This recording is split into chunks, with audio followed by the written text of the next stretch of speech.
Number 95، دنیا کی عظمت سے مرعوب ہونا، شخصیتوں سے تاثر لینا ان کے دنیا میں مقام کی وجہ سے۔ عظمت الدنیا فی قلوبہم كقولهم وقالوا لولا نزل هذا القرآن على رجل من القريتين عظيم، ان کے دلوں میں دنیا کی عظمت غالب تھی، جیسے ان کا قول اللہ تعالیٰ نے بیان کیا کہ وہ کہتے ہیں یہ قرآن ان دونوں بستیوں کے کسی بڑے آدمی پر کیوں نازل نہیں ہوا۔ یعنی ان کا یہ کہنا تھا کہ محمد صلی اللہ علیہ وسلم کسی قوم کے سردار نہیں ہیں، تو یہ قرآن اگر آنا ہی تھا تو ان دو شہروں کے سرداروں میں سے، بڑے لوگوں میں سے، یا بہت مانی جانی شخصیتیں جو ہے ان پر آنا چاہیے تھا، سیاسی لوگوں پر آنا چاہیے تھا۔ جیسے مثال کے طور پر مجاہد کہتے ہیں علی رجل من القریتین عظیم، کہتے ہیں علی عتبہ ابن ربیعہ من اہل مکہ وابن عبد یالیل الثقفی من طائف، اور بھی اقوال علماء کے ہیں۔ مراد یہ ہے کہ فلاں مکہ کا شخص ہے یا فلاں طائف کا شخص ہے، بڑے بڑے شہر ہیں یہ، ان شہروں کا کوئی بڑا آدمی، معروف شخصیت، ان پر قرآن آنا چاہیے تھا، ان پر نہیں،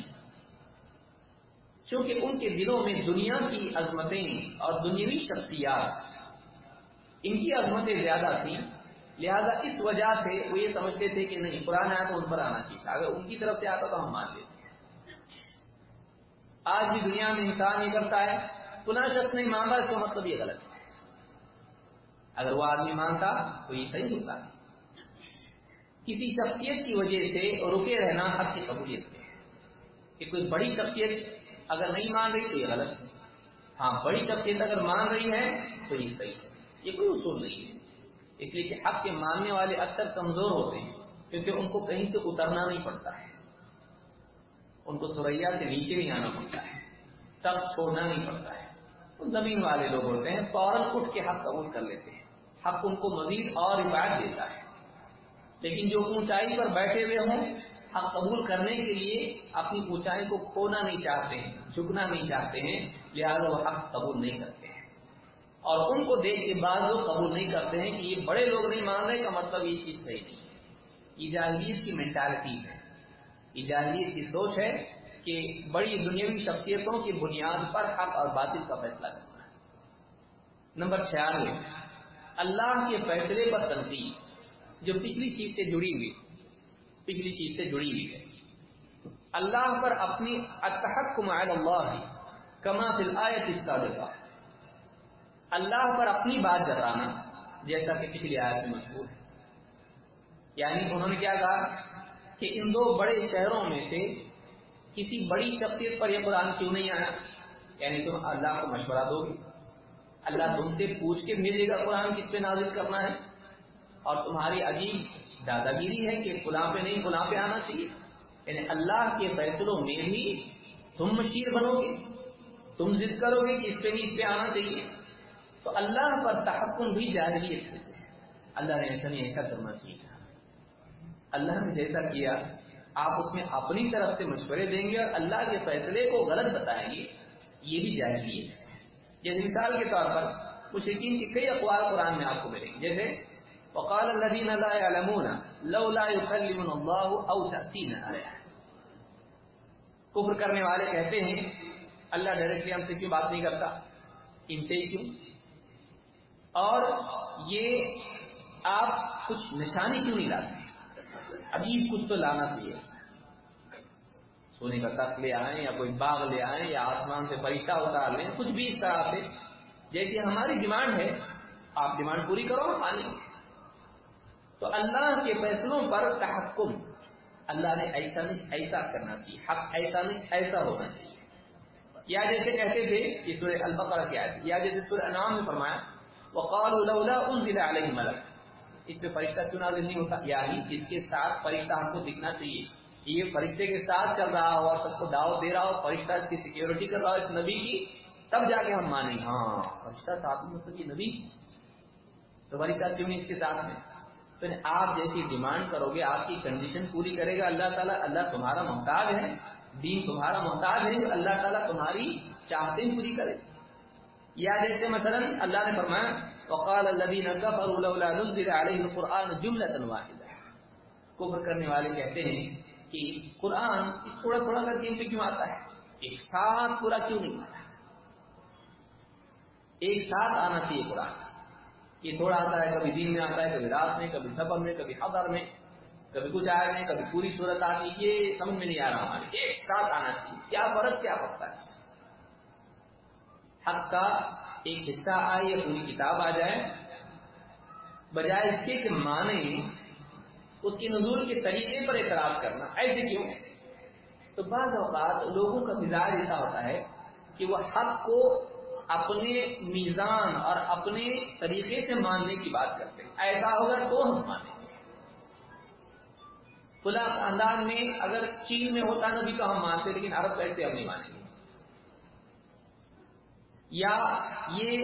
بات ہمارا عالم کہتا تو ہم مانتے، تمہارا عالم کہہ رہا ہم نہیں مان سکتے۔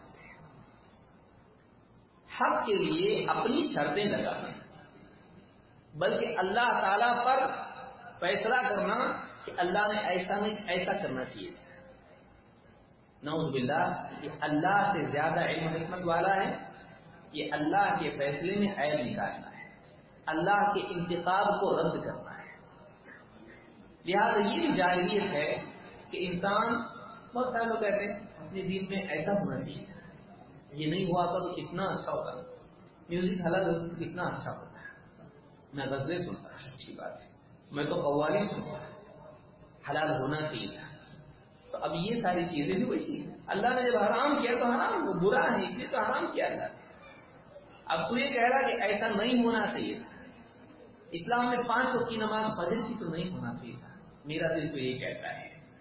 بیٹھ کے دونوں بات کر رہے ہیں، بہت مشکل ہوتا ہے، کتنے لوگ گناہ گار ہوتے، اگر نہیں ہوتی فجر کی تو گناہ گار بھی نہیں ہوتے، نیکی بھی آ رہی جائیں گے، اس کی ہمدردی، خیر خواہی، جہالت بھی۔ لہذا اللہ تعالیٰ کے فیصلوں کو غلط ثابت کرنا یا اللہ پر الزام رکھنا کہ اللہ نے ایسا کرنا چاہیے، اللہ کے لیے کوئی چیز لازم قرار دینا، اللہ آپ کا پابند ہے، اللہ آپ کا پابند نہیں ہے، تمہارا کام لا یسأل عما یفعل وهم یسألون، اللہ سے پوچھا نہیں جا سکتا ہے اللہ تم نے ایسا کیوں کیا، ہاں ان سے پوچھا جائے گا کہ تم نے ایسا کیوں کیا۔ مالک کون ہے بھائی؟ کسی کمپنی میں ایک غلام مالک سے ایسا کیوں کر رہے آپ، اس کو کیوں نکالے جاب پہ سے، تنخواہ اس کی کیوں نہیں بڑھایا آپ نے، چلے گا؟ وہ مالک میں ہوں کہ تو ہے، چپراسیوں کے مجھ سے اس طرح سے بحث کر رہا ہے، تجھ کو میں جاب پہ رکھا ہوں، یہی تیری غنیمت ہے، اتنی غلطیاں کرتا ہے پھر بھی رحم کھا کے بچوں کو دیکھ کے میں رکھا ہوا ہوں، اور الٹے تو مجھ سے کہتا ہے کہ تم ایسا کیوں کر رہے ہو، ویسا کیوں، اور مالک اگر لیٹ آئے آج لیٹ کیوں آئے، میری کمپنی ہے، میں جلدی آؤں لیٹ آؤں میری مرضی، ہم کو کہتے ہو لیٹ نہیں آنا اور خود لیٹ آتے ہو، ارے تو مالک پر تحکم غلام کا نہیں چلتا ہے، اللہ مالک ہے اور سارے مالکوں سے بڑھ کے سارے لوگ حقیر ہیں، اللہ کی مثال دنیا کے مالک سے بھی نہیں لکھ سکتی ہے، دنیا کا مالک ناراض ہو جاتا ہے، اللہ رب العالمین تو ساری کائنات کا مالک ہے اور دنیا اور آخرت کا مالک یوم الدین، آپ اس پر تحکم کریں گے، ایسا کیوں نہیں کر سکتے آپ، یہ جاہلیت ہے۔ اسی طرح کے 97 ازراء الفقراء فأتاهم بقوله ولا تطرد الذين يدعون ربهم بالغداة والعشي، فقراء کی تحقیر کرنا، اس پر اللہ تعالیٰ نے فرمایا اے نبی ان لوگوں کو اپنے سے دور نہ کرنا جو صبح شام اپنے رب کو پکارتے ہیں، سورہ الانعام میں اللہ نے فرمایا کہ ان لوگوں کو اپنے سے دور مت کیجیے جو صبح شام اللہ کو پکارتے ہیں اپنی دعاؤں میں، ذکر میں۔ کیوں؟ مشرکین چاہتے تھے ان کو ہٹاؤ ہم آتے ہیں، میٹنگ اگر رکھیں گے تو یہ لوگ نہیں ہونا چاہیے، کیوں؟ یہ چھوٹے لوگ ہیں، ہم بڑے لوگ ہیں، ان کے ساتھ ہم بیٹھیں گے ہمارا لیول ڈاؤن ہو جائے گا، ہماری حیثیت کم ہو جائے گی۔ لہٰذا مشرکین کیا کہتے تھے، ان کو اپنے سے دور ہٹاؤ تو ہم آئیں گے، نہیں تو نہیں۔ تو فقراء اور غرباء اور ایسے لوگ جو سماج میں بڑے نہیں مانے جاتے ہیں، ان لوگوں کی تحقیر کرنا یہ بھی جاہلیت ہے۔ انسان کی قدر اس کے کلمے، اس کے دین، اس کے تقوی کی بنیاد پر ہوتی ہے، اور غربت کی بنیاد پر اس کو حقیر سمجھنا حقیر ہونے کی علامت ہے۔ ایک آدمی دوسروں کی غربت اور مالداری، غریب آدمی ہے، اس وجہ سے اس کو حقیر سمجھ رہا ہے تو خود حقیر ہے، تیری چھوٹی سوچ کی وجہ سے۔ انسان کا فکر اس کو اونچا یا نیچا کرتا ہے، اس کی سوچ اس کو اعلیٰ یا گھٹیا بناتی ہے، چاہے وہ کسی خاندان کا ہو چاہے مالدار ہو۔ خارجی چیزیں انسان کی حیثیت طے نہیں کرتی ہے، داخلی چیزیں کرتی ہے، کیونکہ یہ سب چھوڑ کے جانے والا یہاں پر اصل اندر جو جب سنبھال کے رکھا ہے وہ کام آئے گا۔ یوم لا ينفع مال ولا بنون الا من اتى الله بقلب سلیم، قیامت کے دن نہ مال نہ دے گا نہ اولاد، ہاں کام آئے گا تو وہ دل جو سلامت ہو، قلب سلیم، صحیح سالم دل، شرک سے، کفر سے، نفاق سے پاک، سلامت، لوگوں کے تعلق سے حسد، کبر، گھمنڈ اور فقر اور ریا، ان تمام آلودگیوں سے پاک ہے، صحیح سلامت دل۔ اصل چیز اندر ہے، باہر نہیں۔ یہ جاہل ہے جو خارجی چیزوں کی بنیاد پر اپنا مقام طے کرتا ہے۔ لہذا مشرکین کہتے تھے ان کو بھگاؤ، یہ بلال، یہ فلانے، یہ فلانے، یہ غریب لوگ نہیں چاہیے ہم کو، ان کے ساتھ ہم بیٹھیں گے ہمارا لیول کم ہو جائے گا۔ اللہ نے کہا نہیں، ہرگز نہیں۔ وَلَا تَطْرُدِ الَّذِينَ يَدْعُونَ رَبَّهُمْ بِالْغَدَاةِ وَالْعَشِيِّ، اے نبی آپ اپنے سے ان لوگوں کو ہرگز دور نہ کریں جو صبح شام اپنے رب کو پکارتے ہیں۔ رب کو پکارنا ان کی عظمت کی دلیل ہے۔ ایک انسان اپنے رب سے جڑا ہو اس کا شرف ہے۔ یہ کفر میں پڑے ہوئے، شرک میں پڑے ہوئے، اللہ کے باغی، اللہ سے دور رہنے والے، اللہ کی ذات میں شرک کرنے والے، اللہ کی عبادت میں شرک کرنے والے، ان توحید والوں کے مقابلے میں آپ کو ترجیح نہیں دے سکتے۔ ان کا انسلٹ کر کے آپ ان کی عزت کرو، نہیں، تو اللہ نے منع کیا اپنے نبی۔ تو یہ چیز فقراء کی تحقیر کرنا یہ بھی جاہلیت میں سے ہے۔ اسی لیے قوم نوح کے بعد لوگوں کا کہنا قالوا انؤمن لك واتبعك الارذلون، اے نوح ہم تم پر ایمان لائیں جبکہ تمہارے پیچھے چلنے والے سارے کے سارے لوگ رذیل قسم کے ہیں، کمتر لوگ ہیں، ہم نہیں لائیں گے تم پر ایمان، تمہارے فالوور سب گھٹیا ہیں، چھوٹے ہیں، کمتر ہیں۔ تو اس طرح سے نبیوں کی بات کا انکار کرنا اور نبیوں کے متبعین کا ان کی غربت اور افلاس کی وجہ سے ان کی تحقیق کرنا اور اس پر دعوت کو بھی رد کر دینا یہ جاہلیت ہے۔ دنیاوی اسٹیٹس، مال و دولت سے انسان کی بات صحیح یا غلط، ایک غریب آدمی ہے تو غریب ہے، ہاں تیری ہر بات غلط، ایسا ہے، تیری ہر بات غلط، کیوں؟ تو غریب ہے، ایسا ہوتا ہے نہیں۔ مالداری اور غربت سے حق اور باطل کا کوئی تعلق نہیں ہے۔ تو یہ بھی جاہلیت ہے کہ غربت کی وجہ سے یہ کہتے ہیں جیسے کوئی امیر آدمی تو اس کی ہر بات پہ لوگ یوں کرتے ہیں، غریب ہو تو ایسا کرتے ہیں، اس کی ہر بات صحیح اس لیے جو مالدار ہے، اس کی ہر بات بالکل عجیب، سب کو تعجب ہوتا ہے اس پہ، غریب کیا ہے سنا ہوا ہے۔ تو غربت کی بنیاد پر لوگوں کی تحقیر کرنا جاہلیت ہے۔ اسی طرح سے اہل ایمان کی نیتوں کو متہم کرنا، دوسروں کی نیتوں پر ہی حملہ کرنا جبکہ ان کی زندگی صالح ہے، یہ بھی جاہلیت ہے، جاہلیت کے معاملات میں سے ہے۔ جیسے پچھلی دلیل میں فرماتے ہیں 98 رمیہم اتباع الرسل بعدم الاخلاص وطلب الدنیا فاجابهم بقوله ما عليك من حسابهم من شيء الآية وامثالها، کہتے ہیں رسولوں کی پیروی کرنے والوں پر غیر مخلص ہونے اور دنیا کے طالب ہونے کی تہمت لگانا۔ اللہ تعالیٰ نے ان کا جواب دیتے فرمایا اے نبی ان کے حساب میں سے آپ کی ذمہ کچھ نہیں، یعنی اس کا پس منظر کیا ہے؟ اللہ نے فرمایا وَلَا تَطْرُدِ الَّذِينَ يَدْعُونَ رَبَّهُمْ بِالْغَدَاةِ وَالْعَشِيِّ يُرِيدُونَ وَجْهَهُ، اے نبی جو صبح شام اللہ کی وہ بندے ہیں جو صبح شام اللہ کو پکارتے ہیں، یریدون وجہ، مطلوب ان کا صرف اللہ کا دیدار ہے، اللہ کی رضا ہے۔ ما علیک من حسابہم، آپ ان کو دور مت کیجیے، ان کا حساب آپ پر نہیں ہے، ان کے حساب کا کچھ بھی حصہ آپ پر نہیں ہے، آپ سے ان کے بارے میں پوچھا نہیں جانے والا ہے۔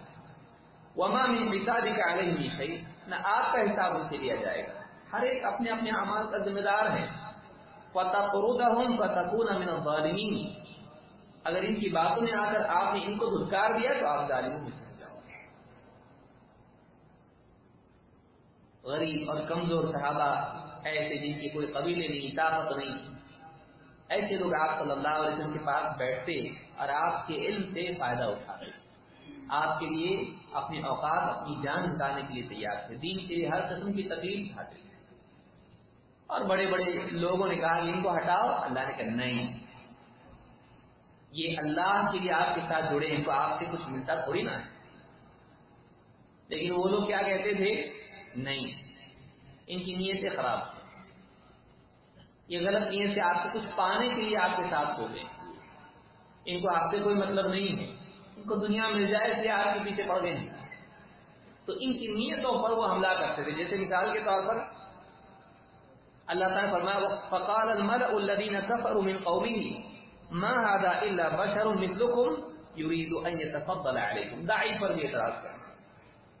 نیتوں پر حملے کرنا لوگوں کے، ڈائریکٹ اس کی نیت کی خراب ہے۔